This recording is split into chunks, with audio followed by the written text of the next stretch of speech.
नेव्हीमध्ये नोकरी केली, व्यवसाय केला आणि पूर्वीपासून शेतीची आवड असल्यामुळे शेती आता करतोच पूर्णपणे. ही साधारण 12 वर्षापूर्वी जमीन घेतली आणि एक अंदाजे साधारण 50 एकर क्षेत्र आहे. सुरुवातीला एवढा काही प्रतिसाद मिळाला नव्हता कृषी खात्याकडून, परंतु आता कृषी खात्याकडून आम्हाला पूर्णपणे त्यांनी मदत केलेली आहे. अगदी सर्व परवानग्या आम्हाला इथे त्यांनी अधिकाऱ्यांनी आणून दिलेल्या आहेत. जिल्हाधिकाऱ्यांनी, तालुकाधिकाऱ्यांनी पूर्णपणे त्यांनी मदत केल्यामुळेच हे शक्य झालं आणि आम्ही हे या प्रमाणामध्ये करू शकलो. शासकीय अधिकारी वेळोवेळी येतात. त्यानंतर जागेची पाहणी म्हणा, माती परीक्षण, पाणी परीक्षण आणि कुठलं रोगराई वगैरे किंवा बाकी त्याप्रमाणे ते तसा मेसेज देतात, फोन करतात, स्वतः इथे उपस्थित राहतात आणि त्यानंतर ज्या काही शासनाच्या योजना आहेत त्या सांगतात आणि त्यासाठी लागणारी कागदपत्र आणि त्याच्या परवानग्या ते सगळे स्वतः मला त्याविषयी मार्गदर्शन करून आणून देतात आणि त्यामुळे मी या सगळ्या गोष्टी करू शकलो. केळी हे मूळचं कोकणातलंच पीक आहे. कोकणातून आता दुर्लक्ष झालं, जळगाव वगैरे भागामध्ये जास्त वाढलं, परंतु या ठिकाणी वातावरण जे आहे ते केळीशी पूरक आहे आणि त्याची वाढ चांगल्या पद्धतीने होते, रोगराई कमी होते आणि उत्पादन चांगलं मिळेल अशी मला आशा आहे. केळीची रोपं जैन म्हणून जळगावचे जे आहेत, Jain irrigation, Jain tissue culture, त्यांच्याकडून जळगाववरून मी रोपं मागवलेली आहेत. हे साधारण मी एक 18 एकर क्षेत्रावरती ही लागवड केलेली आहे. शासकीय योजनेची मदत घेतलेली आहे, तर त्याचा मला जी काय आहे सबसिडी ती मिळते, त्याप्रमाणे ते करण्यास मदत झाली मला. या सगळ्या गोष्टींचा पहिल्यापासून अभ्यास केला, खूप शेतकऱ्यांना भेटलो आणि शेतकऱ्यांपासून खूप सारी माहिती मिळाली. कंपन्यांच्या अधिकाऱ्यांनी पण माहिती दिली, कृषी खात्याने माहिती दिली. या सगळ्यांचं जे मार्गदर्शन मिळालं, गावकऱ्यांची मदत झाली, याच्यातून ह्या सगळ्या गोष्टी करू शकलो. मी स्वतः आपली कृषी विद्यापीठाला भेट देत असतो, तर तिथे मार्गदर्शनासाठी जात असतो. त्याप्रमाणे जे काही लागेल त्या ठिकाणी जात असतो. तर एकंदरीत जी काय वाढ आहे त्याच्यावरून निश्चितपणे असं वाटतं आहे की खर्च वसूल होईल म्हणून. ही G9 ग्रँड 9 व्हरायटी आहे, तर याचं उत्पादन जे आहे कमीत कमी एक अंदाजे एकरी 35 टन एकरी मला अपेक्षित आहे, ज्याच्यावरून हे खर्च सगळा माझा वसूल होईल. याला आता याच्याबरोबर आंबा, काजू आणि भाजीपाला वगैरे लागवड करतो मी आणि याच्यापुढे परत आता मला कृषी खात्याकडून पूर्वसंमती मिळाली आहे, तर माझं आता हरितगृह आणि शेडनेट या दोन्ही गोष्टींचा सुद्धा माझा प्रोजेक्ट जो आहे तो सुरू करण्याचा विचार आहे. यासाठी तर सर्वप्रथम गावठी ज्या गायी असतात, गावरान गायी आपल्या, त्या माझ्याकडे आहेत. त्यांच्या शेणापासून एकतर मला शेणखत मिळतं आणि पालापाचोळा, कंपोस्ट थोडंसं अर्धवट कुजवून मी गांडूळ खत निर्माण करतो. गांडूळ खताचा प्रकल्प आहे, त्यासाठी सुद्धा कृषी अधिकाऱ्यांची मदत झालेली आहे. तर हे जे आहे आणि त्यानंतर मग नीम पेंट, करंज पेंट, जे काय सेंद्रिय खतं कंपन्या ज्या आहेत त्यांच्याकडून पण मी घेतो आणि त्यामुळे सेंद्रियाचा जास्तीत जास्त वापर करतो.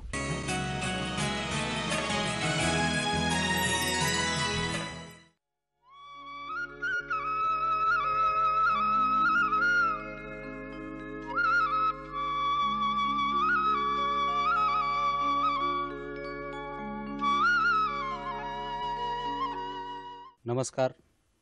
मी मंडळ कृषी अधिकारी तळा विजय तुपसौंदर्य. मित्रहो, आपल्याकडं कोकण विभागामध्ये फळबाग लागवडीला वाव आहे. त्यामध्ये महत्त्वाची पिकं म्हणजे आंबा, काजू हे अत्यंत महत्त्वाची पिकं आहेत, ज्याच्यामधून चांगलं उत्पादन शेतकऱ्यांना मिळू शकतं आणि शेतकऱ्याच्या आर्थिक उत्पन्नामध्ये मोठ्या प्रमाणात वाढ होऊ शकते. आपल्याकडे जर पाहिलं तर कोकण विभागामध्ये काजू हे एक महत्त्वाचं पीक म्हणून आपण पाहतो आणि कमी पाण्यामध्ये चांगल्या पद्धतीनं पीक येऊ शकतं.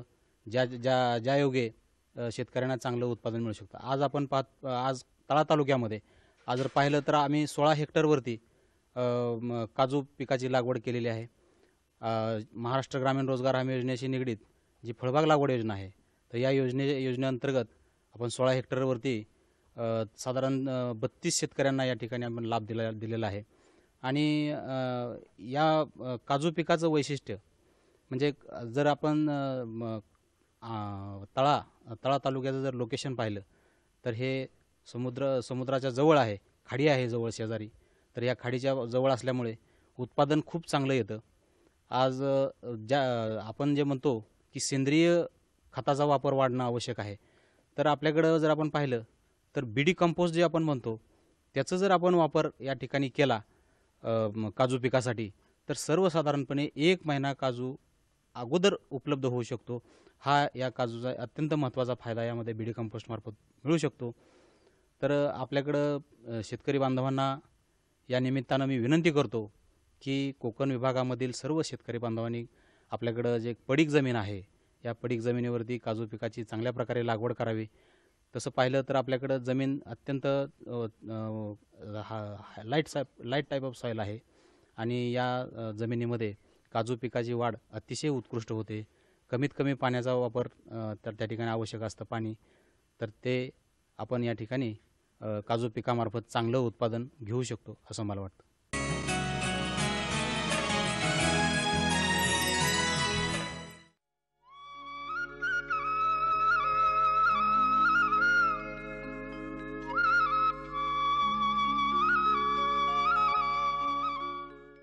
मी अंकुश रामजी साळवी गेले 10 ते 15 वर्षे कलिंगडीचा व्यवसाय करतो. त्याच्यातून कलिंगडीचा उत्पन्न 15 ते 20 टन मी वर्षाला म्हणजे काढतो. 15 ते 20 टनामध्ये व्हॅरायटी गोल्डन, आयशा, मैको, टोकिदा ही व्हॅरायटी मी करतो.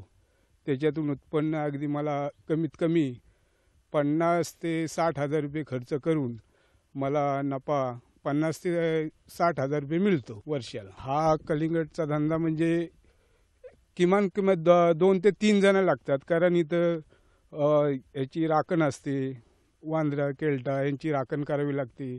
त्याच्यासाठी 3 ते 4 जण असे जोडीला लागतात. कृषी सहाय्यकाकडून आपल्याला मदत मिळते, खत का बियाण्याचा खर्च थोडाफार मिळतो, अशी कृषी सहाय्यकाकडून आपल्याला ही मदत मिळते. सहाय्यकडून जी आपली जी मदत मिळते ते आपल्याला कृषी सहाय्यक जे आपल्या भागामध्ये आहेत ते आपल्याकडे येत असतात का? आपल्याकडे कृषी अधिकारी हे सर्व किमान 8 दिवसांनी त्यांची सतत फेरी असते आणि त्यांचा आपल्याला चांगला उपयोग होतो. कृषी सहाय्यक हे अत्यंत काम करणारे आपल्या भागामध्ये आहेत आणि नेहमी आपल्या या भागामध्ये 8 दिवसांनी 4 दिवसांनी फेरी मारत असतात आणि शेतकऱ्याला चांगला उन्नतीचा मार्ग देत असतात. याकडून अंकुश रामजी साळवी आणि त्याप्रमाणे त्यांच्याजवळ पांडू करंजे, त्यानंतर असे गावातले मिळून सगळे हा कलिंगडीचा धंदा, भाजीपाल्याचा धंदा, हा माल रान ज्या ठिकाणी आहे त्या ठिकाणी हे करत राहतात आणि जवळजवळ 10 वर्षाचा त्यांचा अनुभव आहे. शेतीचा जोडधंदा म्हणून हा व्यवसाय ते करत असतात. कलिंगडी, तांबाटी, वांगी, मिरची आणि त्यांच्या कुटुंबामध्ये सर्व या शेतीच्या धंद्यामध्ये चांगले काम करणारे आहेत आणि चांगला उत्पन्नही काढणारे आहेत. शेतीमध्ये आपला तेवढासा भात मिळत नाही, त्यामुळे ह्या जोडधंद्याला चांगला त्यांनी व्यवसाय चालू केलेला आहे.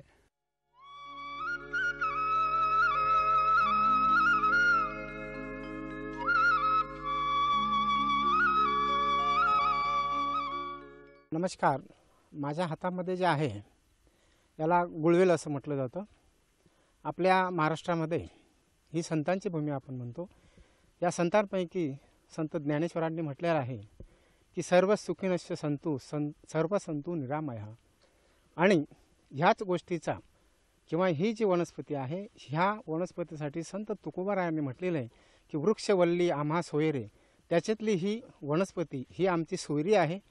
ह्या वनस्पतीला गुळवेल असं म्हटलं जातं. सर्व जी आयुर्वेदिक रसायनं आहेत ह्या सर्व आयुर्वेदिक रसायनांमध्ये या वनस्पतीचा वापर केला जातो. मी आपल्या सर्व बांधवांना एक विनंती करेन की आपल्या शेतामध्ये आपल्या शेताच्या बांधांवर ही वनस्पती सर्व ठिकाणी अशी आढळते, परंतु अति हव्यासापोटी बऱ्याच वेळा काही व्यापारी लोक ही वनस्पती आदिवासी समाजाच्या लोकांकडून फुकटमध्ये गोळा करून नेतात. मित्रांनो, ही वनस्पती जी आहे ही आपल्याला आपल्या घरचं, ज्यावेळी आपण आजीचा बटवा म्हणत होतो, आजीच्या बटव्यामध्ये ही वनस्पती होती. लहान मुलांना ताप येणं किंवा सर्वसामान्यांना ताप येणं, ह्या तापासाठी फक्त 2 इंचाची ही वेल ठेचून उकळत्या पाण्यामध्ये 2 कप पाणी घेऊन 1 कप होईपर्यंत आणि त्याच्यात 2 ते 3 तुळशीची मंजिरी आणि 5-6 पानं टाकल्यानंतर गुळामध्ये, जो आपण खाण्याचा गुळ असतो, ह्या गुळामध्ये टाकल्यानंतर ही वनस्पती जर आपण उकळून 1 कप प्यालो तर आपला कसलाही ताप असेल त्या तापावर एक रामबाण उपाय म्हणून आहे. तर मित्रांनो, ह्या वनस्पतीचा आपण सर्वांनी वापर करावा. त्याचप्रमाणे ही वनस्पती आणि वनस्पती लागवड महाराष्ट्र शासनाचा एक अंगीकृत व्यवसायसुद्धा आहे की ह्या वनस्पतीची लागवड जर शेतकरी बांधवांनी केली तर ही वनस्पती घेण्यासाठी बऱ्याचशा कंपन्यासुद्धा आपल्याकडे उपलब्ध आहेत.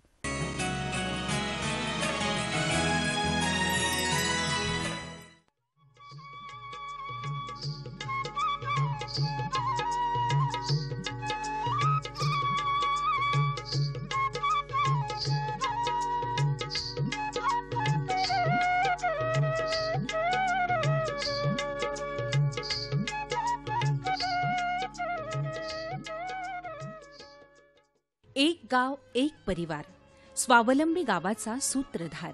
महात्मा गांधीजींच्या संकल्पनेतील स्वयंपूर्ण गाव ग्रामीण बांधवांनी गावाच्या विकासासाठी गावकऱ्यांतर्फे लोकशाहीच्या मार्गाने राबविली जाणारी लोकविकास मोहीम म्हणजेच एक गाव एक परिवार महत्त्वपूर्ण उपक्रम. निर्णय घेणे. आपल्या गावाचा विकास आपल्याच हातात आहे. दुसऱ्यांवर, इतरांवर अवलंबून न राहता सर्वांना आवश्यक असणाऱ्या सोयी सुविधा सर्वांनी एकत्र येऊन उभारण्याचा निर्णय घेणे. गावाचा विकास आराखडा एकत्र निर्णय घेऊन बनवणं. यात रस्ते दुरुस्ती, नव्या रस्त्यांची निर्मिती, गाव, घर, शेत, परिसर, इतर गावांना आणि हमरस्त्यांपर्यंत जोडणारे रस्ते तयार करून दुरुस्त करणे. गावातील गटार लाईनीतील पाणी गावाबाहेर नेऊन एकत्र करून गटारातील सांडपाणी शुद्धीकरण प्रकल्प उभारणे. त्या शुद्ध पाण्याचा उपयोग गाव शिवारातील झाडांना देण्यासाठी करणे. गावात परसबागेत घर, गोठे, शेताचे बांध, पडीक जमीन, खडकाळ जागा, रस्त्याच्या दोन्ही बाजू, नदी, नाले, किनारे, शेताचे बांध, चराच्या बाजूने, खळ्याभोवती, तळ्याभोवती, शाळेभोवती, गावाभोवती, मंदिराभोवती, गाव शिवारात प्रत्येक 15 फुटावर 1 झाड, याप्रमाणे शेताशिवाय सर्वत्र विविध प्रकारची झाडं लावणे. यात साग, बांबू, खैर, कडुनिंब, करंज, चंदन, रक्तचंदन, अर्जुन, आंबा, फणस, काजू, पेरू, सीताफळ, पपई, जांभूळ, कवठ, वड, पिंपळ, उंबर, शेवगा, हदगा, चिंच, बोर, गिरीपुष्प, फळवर्गीय, औषधी, सजावटीचे, सुगंधी फुलांची अशा लाखोच्या संख्येत झाडं लावणं. त्यासाठी बिया, रोपं, काड्या इत्यादीचा वापर करणं. गावाचा विकास आराखडा तयार करणं. तंत्रज्ञान वापरणं. शिवाय गावाच्या गोठ्याशिवाय शेळ्या, मेंढ्या, गायी, गुरं, वासरं यांना चराई बंदी करणं सक्तीचं करावं. वाळलेल्या फांद्या तोडाव्यात, कुणीही झाड तोडू नये यासाठी कुऱ्हाड बंदी सक्तीची करावी.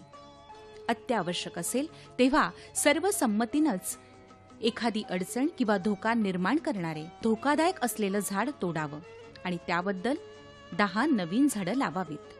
प्रत्येक कुटुंबाच्या घराभोवती एक परसबाग असावी. गोठ्याभोवती, खळ्याभोवती, मळ्यात किंवा शेताच्या बांधावर परसबाग असावीच असावी. या परसबागेत गवती चहा, तुती, कढीपत्ता, लिंबोणी, शेवगा, हादगा, पपई, जांभूळ, चिक्कू, बोर, सीताफळ, आंबा, नारळ, वेलवर्गीय भाज्यांपैकी भोपळा, दुधी, पडवळ, तोंडली, दोडके, कारली, घोसाळी, वाल इत्यादी, तसंच टोमॅटो, वांगी, भेंडी, गवार, घेवडा, चवळी इत्यादी भाज्या असाव्यात. आलं, हळद, लसूण, मेथी, परसबागेच्या निर्मितीतून वार्षिक 1 लाखाची बचत सहज शक्य आहे. येणाऱ्या परसबागेतून प्रत्येक कुटुंबाचे वर्षाला 1 लाख रुपये नक्कीच वाचतील. 1 लाख रुपये वाचवणं म्हणजेच 1 लाख रुपये कमवणं आहे. गावाची आर्थिक बँक उभारणी. वाचवाल तर वाचाल, थेंबे थेंबे तळे साचे याच नियमाप्रमाणे आपल्या मिळकतीचे 10% रक्कम ही नियमितपणे वाचवायलाच हवी. कुटुंबातील सर्वांचं बचत खातं बँकेत किंवा पोस्टात उघडून ठराविक रक्कम सर्व गावकऱ्यांनी बचत खात्यात जमा करावी. थोड्याशा बचतीतून काही दिवसांनी आपली प्रत्येकाची खूप मोठी रक्कम व्याजासहित जमा झालेली असेल. पैशाच्या बचतीबरोबरच पाण्याची बचत, मातीच्या कणाची बचत, अन्न, धान्य, भाजीपाला, फळं, फुलं इत्यादी शेतमालाची नासाडी होऊ नये, त्यातून होणारी हानी किंवा नुकसान टाळावं म्हणून काढणी आणि काढणी पश्चात तंत्रज्ञान वाढवणं, चालणं, प्रतवारी, पॅकिंग आणि MRP लावून शेतमाल विकावा. शेतकरी ते ग्राहक थेट विक्रीतून अधिक फायदा शेतकऱ्यांचा आणि ग्राहकांचा होईल. यापुढे डायरेक्ट मार्केटिंग केलं तरच शेतकऱ्यांचा फायदा होईल. यासाठी गावाचे सार्वजनिक खरेदी विक्री केंद्र असावं. मातीच्या कणाकणाची बचत. पावसाळ्यात पाण्याबरोबर शेतातली माती वाहून गेली तर जमीन नापीक होते. 1 इंच माती तयार व्हायला 1000 वर्ष लागतात. 30 माती एकाच पावसात वाहून गेली तर आपलं प्रचंड नुकसान होतं.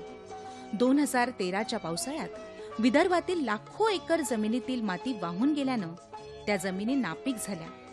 सुपीक होण्यासाठी आणखीन 5 ते 10 वर्ष लागतील. आपल्या गावाचा विकास फक्त गावकरीच करू शकतात. यासाठी सर्वांनी एकत्र येऊन गावाच्या विकासाचा आराखडा तयार करणं फार महत्वाचं आहे. इतरांवर अवलंबून न राहता एकता, समता, बंधुत्वाच्या नात्यानं गावकऱ्यांनी सर्व भेद विसरून एक परिवार बनवला तर विकास आराखड्याप्रमाणे सर्व उपक्रम सहजतेने पूर्ण करता येऊ शकतील आणि आपलं गाव सुंदर गाव, जलसमृद्ध गाव, सेंद्रिय शेतीचं गाव, हिरवं गाव, शेततळ्यांचं स्वावलंबी गाव बनवता येईल.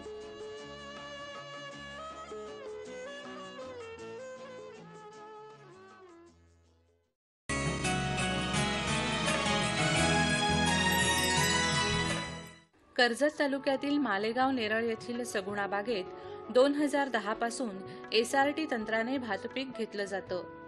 SRT तंत्र म्हणजे दरवर्षी भातपिकासाठी नांगरणी चिखलणी न करता एकदाच गादी वाफे तयार करून त्यावर भातबियाणाची टोकणणी करायची. पुढे 4-5 वर्ष हेच गादी वाफे चालवायचे.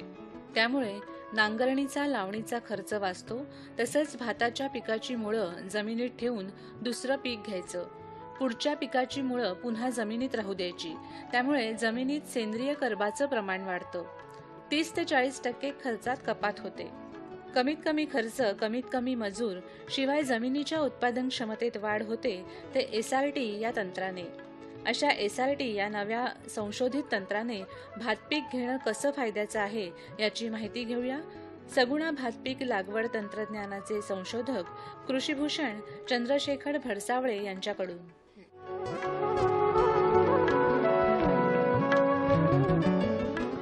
भात हे फार महत्त्वाचं पीक आहे. म्हणजे 70% जगातली लोकसंख्या हे भात खातं आणि फार मोठं जगामध्ये जे पिकं घेतली जातात त्यातलं मोठ्या प्रमाणावर पीक जे घेतलं जातं तेही भाताचंच. कारण 70% जनतेला भात हे खाण्यासाठी पाहिजे आणि 70% जनतेला जर भात पाहिजे असेल तर आता भात कसं घेतात? भाताची शेतं आपण कशी बघतो किंवा भाताचा शेतकरी सगळा वाकलेला, जगाच्या पुढे मोठी टोपी घालून भात लावणारा शेतकरी एवढ्या चिखलामध्ये उभा राहिलेला. मग असा हा जो शेतकरी आहे त्या शेतकऱ्यांनी जगाच्या दृष्टीने तसंच राहायचं का, वाकलेला जगाच्या समोर? तेव्हा हे जे भात लावणी आहे आणि भात पिकवायचं म्हणजे भाताची लावणी झाली पाहिजे किंवा केली पाहिजे अशी एक भात शेतकऱ्याची, जागतिक भात शेतकऱ्याची समज झालेली आहे. आणि त्याला आम्ही ह्या SRT तंत्राच्या माध्यमातून तडा दिलेला आहे, त्याला आम्ही आव्हान केलेलं आहे. आणि SRT म्हणजे सगुणा राईस टेक्निक किंवा सगुणा राईस तंत्र, याच्यामध्ये शेत न उखळता, न चिखलणी करता आणि न लावणी करता भाताचं पीक जास्त उत्तम घेऊ शकतो, हे आम्ही दाखवून दिलेलं आहे. एक म्हणजे ह्याच्यामध्ये खर्च कमी झाला, शेतकऱ्याचा त्रास कमी झाला, आणि त्याहीपेक्षा महत्त्वाचं म्हणजे जेव्हा आपण चिखलणी करतो, काय दिसतं आपल्याला शेतातनं बाहेर जाताना? आपला अत्यंत मौल्यवान चिखल वाहून जातो. किती चिखल वाहून जातो? जवळजवळ 20% यावर्षी आम्ही मोजला तो. 1 लिटर ते चिखलाचं पाणी जे पर्ह्यामधून जात होतं ते पाणी मी घेऊन गेलो, त्याला तुरटी लावली आणि 3 दिवसांनी ते पाणी सगळं स्वच्छ झाल्यावर आणि सगळा चिखल खाली बसल्यावर ते स्वच्छ पाणी मोजलं आणि चिखल मोजला. म्हणजे जे स्वच्छ पाणी निघालं ते 800 मिली निघालं आणि चिखलाचं पाणी 200 मिली. 20% चिखल जातो. एवढं खत आपण घालतो का आपल्या शेताला? नाही घालत. आणि एवढा कस वाहून जातो. ह्या कसामध्ये सेंद्रिय कर्ब अत्यंत महत्त्वाचं आहे, लक्षात ठेवा मंडळी. सेंद्रिय कर्ब, ऑर्गॅनिक कार्बन जो आपला वाहून जातो तो फार महत्त्वाचा आहे. आणि हा सेंद्रिय कर्ब वाहून गेल्यामुळे गेल्या 60-70 वर्षामध्ये आपण भातशेती पिकवत असताना आपल्या भातशेतीचा कस वाहून गेला, आपली जमीन नापीक झाली. आणि आपली जमीन नापीक झाली हे आपण बोलतोय, आपल्याला कळतंय. आपण हे पण म्हणतो की अरे आता काय, खत घातल्याशिवाय, खत मारल्याशिवाय भात पिकत नाही. खरंच आहे, खत मारल्याशिवाय भात पिकत नाही. किती दिवस आपण म्हणणार? जोपर्यंत सरकार सबसिडी देत होतं आणि स्वस्तामध्ये युरियाची बॅग मिळत होती तोपर्यंत हे ठीक होतं. मंडळी, आपण खत घालतो ह्याने नुसतंच आपलं भात पिकतं असं नाही, आपली जमीन नापीक व्हायला आणखीन मदत होते. आणखीन काय होतं? ह्या जमिनीमधून जे पाणी वाहून जातं, कुठे जातं? ओढ्या नाल्यांमध्ये, नदीमध्ये आणि आपल्या पिण्याच्या पाण्यामध्ये शेवटी. म्हणजे काय होतंय की आपण आपल्या पिण्याच्या पाण्याचे प्रवाह हे सुद्धा दूषित करतोय. तेव्हा अशा प्रकारे दूषित झालेलं हे जे पाणी आहे, हे पाणी पण दूषित झालं, खताचे आपले पैसे वाया गेले आणि शिवाय आपल्या जमिनीची कायमची जो ऑर्गॅनिक कार्बन आहे, जी आपल्या जमिनीचा कस आहे, तो आपल्या जमिनीचा कस वाहून गेला. तेव्हा SRT तंत्रामध्ये आपण तंत्र जे आहे ते असं आहे की आपण कायमचे वाफे करतो आणि या कायम वाफे, परमनंट रेस बेड, हे कायमचे जे वाफे आहेत, या कायम वाफ्यांवर आपण भाताची लागवड खरीपामध्ये म्हणजे पावसाळ्यात करतो. भात कापून घेतलं की तिथेच आपण वाल लावतो आणि वालाचं पीक घेतो आणि वालाचं पीक काढल्यानंतर त्याच जमिनीत आपण मुगाचं किंवा भुईमुगाचं पीकसुद्धा घेऊ शकतो. तर अशा प्रकारे जमिनीतला सेंद्रिय कर्ब म्हणजे जमिनीची सुपीकता वाढवत गेलो तर पुढच्या पिढीच्या हातात जमीन देताना आपण ती सुपीक जमीन देणार आहोत.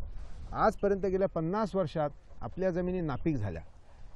तर हे जे गादी वाफे आहेत, ह्या गादी वाफ्यांवर आपण अगोदर पावसाळ्यात भात घेतलं होतं, मध्यंतरी असं एक छोटं पीक घेतलं. ही जी भुईमुगाची जात आहे, ह्या जातीचं नाव आहे वेस्टर्न 66.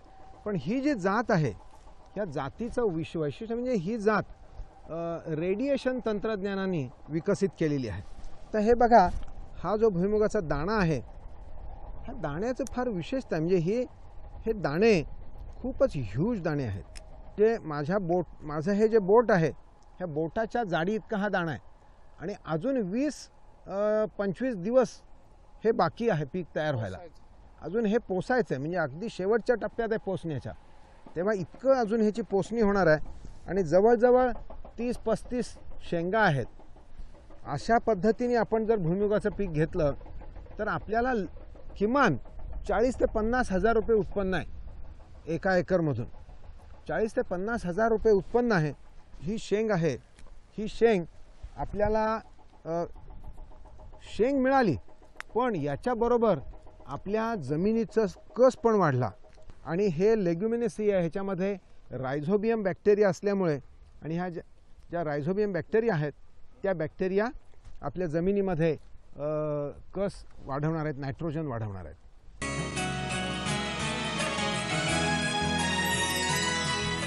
SRT तंत्रामध्ये मी तुम्हाला म्हणलं की आपण हे जे गादी वाफे करतो हे कायमचे असणार आहेत, परमनंट रेस बेड.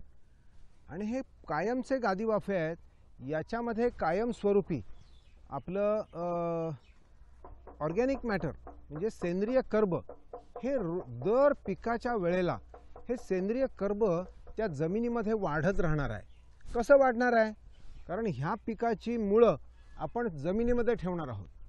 तेव्हा हे सेंद्रिय कर्ब वाढवणं हे एक काम आहे.